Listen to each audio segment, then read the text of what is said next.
Hello everyone, मैं विनोद तोमर। तो welcome to J plus, है ना। हम लोग आज ये लास्ट आई थिंक है ना जेई मेंस के जो पीवाईक्यूज़ हैं कॉम्प्लेक्स नंबर के इसके बाद कुछ जे एडवांस वाले क्वेश्चंस लेंगे।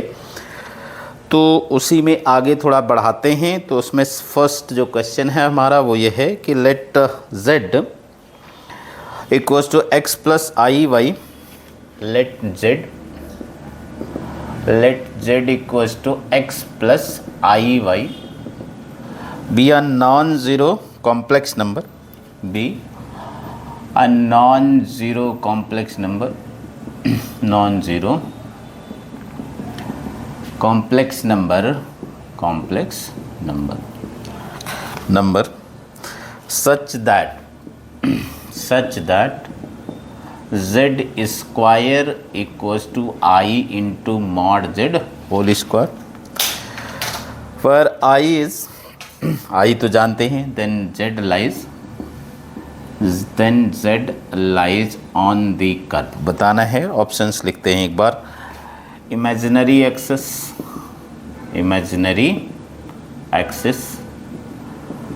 Second real axis, third y equals to x and fourth y equals to -x, है ना। इनमें से किस कर्व पे लाई करेगा z हमारा, ये बताना है अपने को। तो इनफैक्ट तो अपने को का जो ये कॉम्प्लेक्स इक्वेशन है इसको कार्टेशियन इक्वेशन में कन्वर्ट करना है ना। तो कुछ नहीं तो काफ़ी इजी सा ही है कि z की जगह x प्लस आई वाई लिख देते हैं। तो z को x प्लस आई वाई लिख दो यहाँ पर, तो ये हो जाएगा x प्लस आई वाई, इसका होल स्क्वायर हो गया। अच्छा, ये i मॉड z कितना होता है, root x square plus y square, तो स्क्वायर कर देंगे तो x square plus y square आ गया। अब इसको ओपन कर देते हैं तो x square i square y square minus y square. वैसे तो इसे मेमोराइज कर लेना चाहिए कि एक्स प्लस आई वाई का whole square x square minus y square plus 2i into x y होता है। 2i into x y equals to i into x square plus y square. इसको इधर लाते हैं तो x square minus y square, i common आ जाएगा, 2x minus x square minus y square equals to 0। अब हम जानते हैं कि कोई कॉम्प्लेक्स नंबर जीरो तभी हो सकता है जब उसका रियल पार्ट भी जीरो हो और इमेजिनरी पार्ट भी क्या हो, जीरो। मतलब ये वाला z तो ज़ीरो नहीं है, नहीं तो ऐसे कंफ्यूज है कि उसमें लिखा था नॉन ज़ीरो और फिर इसको कह रहे हैं ज़ीरो।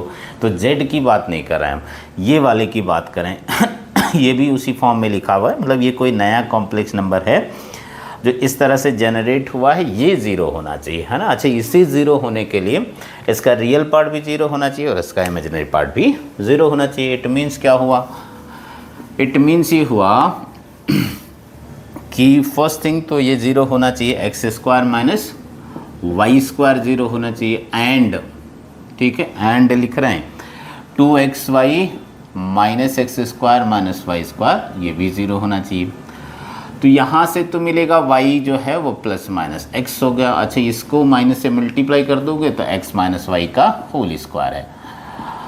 तो it means from here what we have y equals to plus minus x, और ये क्या देगा y इक्वल्स टू एक्स। तो दोनों को एक साथ जीरो कौन बना सकता है, y equals to x. It means क्या होगा, जो z है that will lie on y equals to x. तो ये था हमारा third option, this is correct, है ना। आई होप सो समझ गए हैं, इसमें कोई प्रॉब्लम होगी ही नहीं। अच्छा, नेक्स्ट क्वेश्चन पे जाते हैं। नेक्स्ट क्वेश्चन ये है हमारे पास, if let z1 and z2 are two complex numbers, let z1 and z2 are to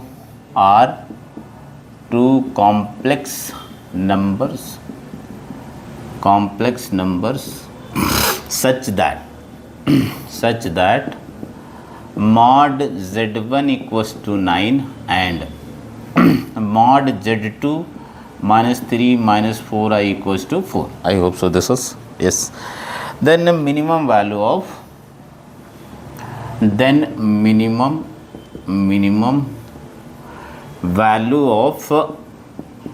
mod z1 minus z2 बताना। ठीक, अच्छा, वैसे ये कोऑर्डिनेट ज्योमेट्री में हम है ना समझते हैं तो वहाँ पर अगर टॉपिक है ना तुम्हें समझा हुआ है तो relative position of to circles लिखते हैं। Relative position of to circles में क्या क्या पॉसिबिलिटीज़ होती हैं कि जो दोनों सर्कल्स हैं वो मतलब इंटरसेक्ट नहीं कर रहे हैं, मतलब कुछ ये वाली पोजीशन हो, ऐसे हो ऐसे हो। एक तो ये हो सकता है। अगर ऐसा हो तो मैं अगर बात करूं कि इनके बीच मिनिमम, तो मिनिमम डिस्टेंस दो कर्व के बीच हमेशा कॉमन नॉर्मल के अलॉन्ग आता है। तो यहाँ पे सर्कल्स के केस में नॉर्मल तो ठीक है वो है ना सेंटर से पास होता है, तो मतलब यही नॉर्मल्स होंगे। तो इस केस में इनफैक्ट यही वाला मिनिमम डिस्टेंस हो जाएगा, मतलब ये ए है और ये बी है, तो ए बी मिनिमम डिस्टेंस हो जाएगा और वो बहुत ईजिली निकाल सकते हो। जैसे ये C1 है, मतलब ये इस क्वेश्चन से अभी लेना देना नहीं इसका, ठीक है, बट कॉन्सेप्ट ये समझा होना चाहिए। ये क्वेश्चन भी कुछ वैसा ही। तो ये अगर ए बी चाहिए तो तुम क्या कर सकते हो, इसको R1 को इसको R2, तो C1 C2 उसमें से R1 और R2 को माइनस कर देंगे तो ए बी आ जाएगा, तो मिनिमम डिस्टेंस आ जाएगा। अच्छा, सिचुएशन तो ये भी हो सकती है, ये वाला भी हो सकता है कि दोनों सर्कल एक दूसरे को टच करते हो, तो ऑब्वियसली इनके बीच तो मिनिमम डिस्टेंस 0 ही हो जाएगा। अच्छा, सिचुएशन तो ये भी हो सकता है ठीक है कि दोनों सर्कल इंटरनली एक दूसरे को, तो भी मिनिमम डिस्टेंस क्या हो जाएगा, 0 हो जाएगा, है ना। ओके ठीक। अच्छा, इंटरसेक्ट करता है तो भी 0 हो गया। अच्छा, एक सिचुएशन बस वही है ना कि एक सर्कल दूसरे सर्कल के अंदर हो, है ना, ठीक है, एक ये हो सकता है। तो आओ ज़रा देखते हैं, ठीक है, यहाँ पर जो है इनको एग्जैक्ट वैसे ड्रॉ करने की कोशिश अगर करते हैं हम लोग, तो मॉड मतलब ये Z1 इस वाले सर्कल पे है, ये तो जानते हैं कि mod Z equals to something लिख देते हैं, मतलब पॉजिटिव होना चाहिए। तो वो सर्कल रिप्रेजेंट करता है, इसका सेंटर 0 0 हो जाएगा, रेडियस वो समथिंग हो जाएगा।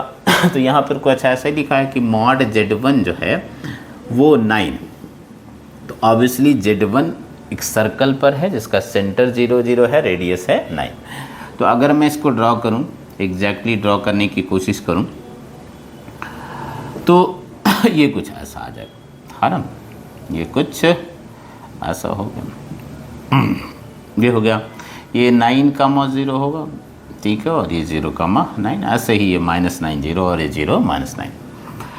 अच्छा, दूसरा Z2 दूसरे सर्कल पर है, इसको ऐसे लिख सकता हूँ मैं, Z2 को -3 + 4i = 4।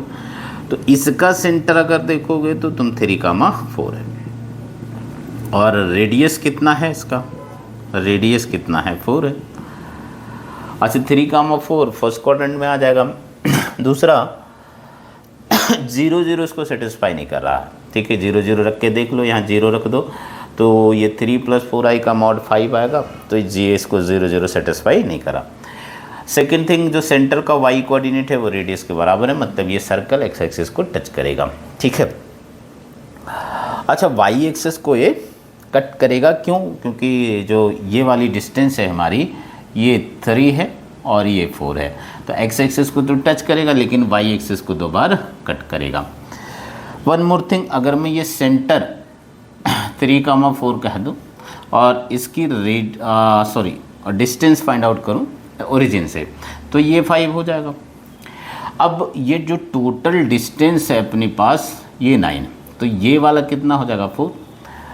अच्छा, सेंटर जो है इसका वो 3,4 है, ये डिस्टेंस 5 हो गया, तो सर्कल जो हमारा ये वाला मतलब ये सेंटर रहेगा, तो सर्कल अगर बनाएंगे तो क्या देख पा रहे हैं कि इस सर्कल को टच करना चाहिए, है ना, मतलब यहाँ पर कहीं पर इसको टच करना चाहिए, ऐसी ही पॉसिबिलिटी हो सकती है, ठीक है। और अच्छा, इसको ऐसे भी चेक कर सकते हो कि अगर इसका सेंटर C1 कह दें और इसका सेंटर C2, तो C1 C2 कितना है, C1 C2 मतलब डिस्टेंस बिटवीन सेंटर 5 है, ठीक है। अच्छा, डिफरेंस ऑफ रेडियाई, तो पहला रेडियस 9 है और ये 4 है, तो ये हो गया 5।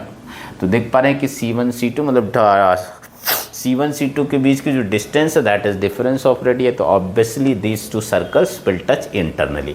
अच्छा, टच करते ही डिस्टेंस क्या हो जाएगा, 0 हो जाएगा इन दोनों के बीच, मतलब इनके बीच की minimum distance, it means mod Z1 - Z2 कितना हो जाना चाहिए, 0 होना चाहिए। आई होप सो समझ गए हैं।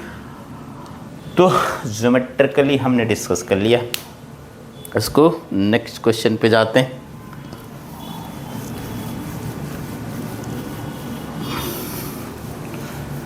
तो दिस टाइप ऑफ क्वेश्चंस, हाँ ठीक है, मे बी आस्क्ड अगेन। अच्छा, नेक्स्ट क्वेश्चन है हमारे पास कि let for z belongs to c, for z belongs to c, for z belongs to c, मतलब कॉम्प्लेक्स नंबर है, on the curve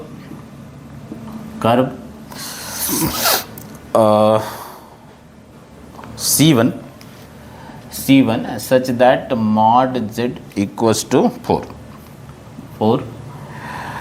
Let the locus of point, let the locus of the point z plus 1 upon z, मतलब ये कोई another complex number है, be the curve C2 then, options नहीं लिख रहा हूँ, एक बार बस ऐसे समझते हैं। ऑप्शन ये है कि curve C1 and C2 intersect at 4 points, C1 lies inside C2, या C1 and C2 intersect at 2 points, C2 जो है वो इनसाइड C1 है ना। ठीक, तो एक बार कर्व को इंटरप्रेट करते हैं, क्या है एक्चुअली कर्व क्या है हमारे पास, है ना, इसको देखने की कोशिश करते हैं। तो मॉड z इक्वल्स टू 4 तो बहुत ऑब्वियस दिख रहा है कि ये सर्कल है जिसका सेंटर 0 0 है, रेडियस कितना है 4। अच्छा, ये इसको कोई और कॉम्प्लेक्स नंबर कह देते हैं, मतलब इसको ओमेगा कह दिया मैंने तो ये z प्लस 1 अपॉन z हो गया। अच्छा, z मॉड z 4 है तो क्या मैं z को ऐसे लिख सकता हूँ 4 इंटू ई की पावर आई थीटा, मतलब थीटा इसका आर्गूमेंट हो गया और मॉड कितना हो गया 4, तो यहाँ पे सब्स्टिट्यूट कर देते हैं तो कितना हो जाएगा 4 ई की पावर आई थीटा और प्लस 1 अपॉन 4 ई की पावर माइनस आई थीटा हो जाएगा। इसको ओपन कर लेते हैं तो 4 कॉस थीटा प्लस आई साइन थीटा और ये वाला 1/4 कॉस थीटा माइनस आई साइन थीटा। तो कॉस थीटा वाले टर्म एक साथ लिख लेता हूँ और ओमेगा को मैं x प्लस आई वाई लिख देता हूँ, क्योंकि अल्टीमेटली मुझे इसी का लोकस चाहिए, मतलब मुझे x और y में रिलेशन चाहिए। तो अगर तुम देखो तो यहाँ से 4 कॉस थीटा से यहाँ से 1/4 कॉस थीटा, तो इसका रियल पार्ट आएगा 4 प्लस 1/4 इंटू कॉस थीटा और इधर का रियल पार्ट x हो गया। सिमिलर इमेजिनरी पार्ट कंपेयर करें तो इधर 4 साइन थीटा और -1/4 साइन थीटा और ये किसके इक्वल हो जाएगा y। तो इसको सिंप्लीफाई कर लेता हूँ तो ये 17/4 हो गया, ये कॉस थीटा हो गया इक्वल्स टू x, और इसको सिंप्लीफाई कर लिए तो 4 4 16 15/4 हो गया, है ना, साइन थीटा इक्वल्स टू, ठीक है, y हो गया। तो क्या यहाँ से साइन थीटा कॉस थीटा लिख सकते हैं? यस, कॉस थीटा की वैल्यू कितनी हो जाएगी, कॉस थीटा हो गया 4x/17, 4x/17, और साइन थीटा की वैल्यू कितनी हो जाएगी, साइन थीटा की वैल्यू हो गई 4y/17। अब हमें तो थीटा एलिमिनेट करना है क्योंकि मुझे एक्स वाई में रिलेशन चाहिए, तो थीटा एलिमिनेट कर लेते हैं। थीटा एलिमिनेट करें तो कैसे एलिमिनेट करेंगे ये तो जानते हैं, cos square theta plus sine square theta कितना होता है, 1 होता है।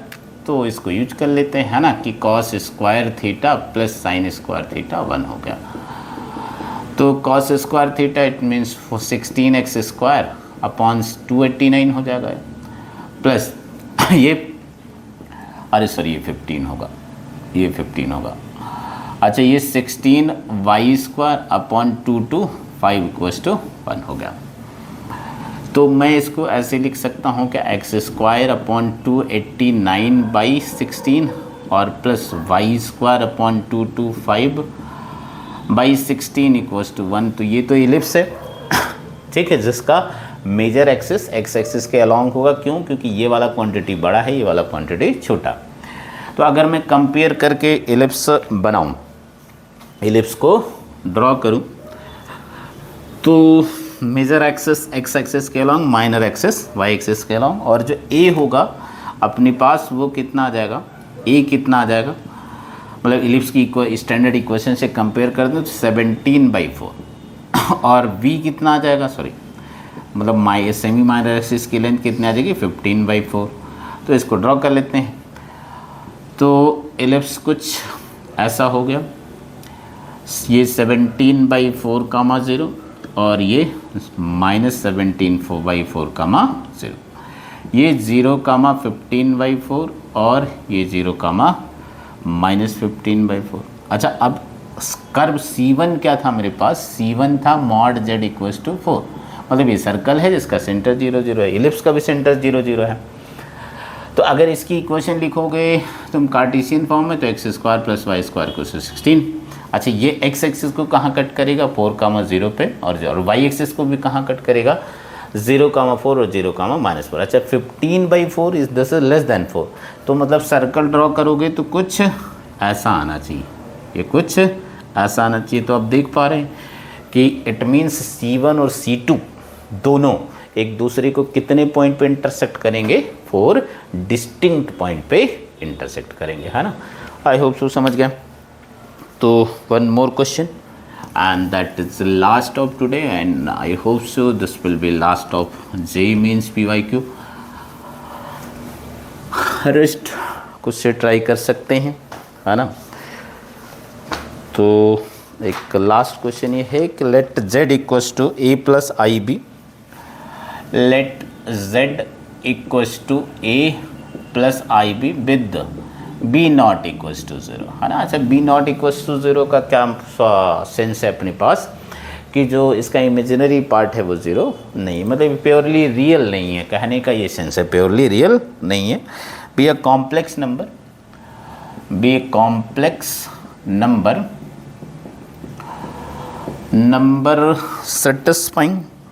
satisfying this equation, satisfying z² equals to, है ना, z बार इंटू 2 की power 1 minus mod z, then the least value, then the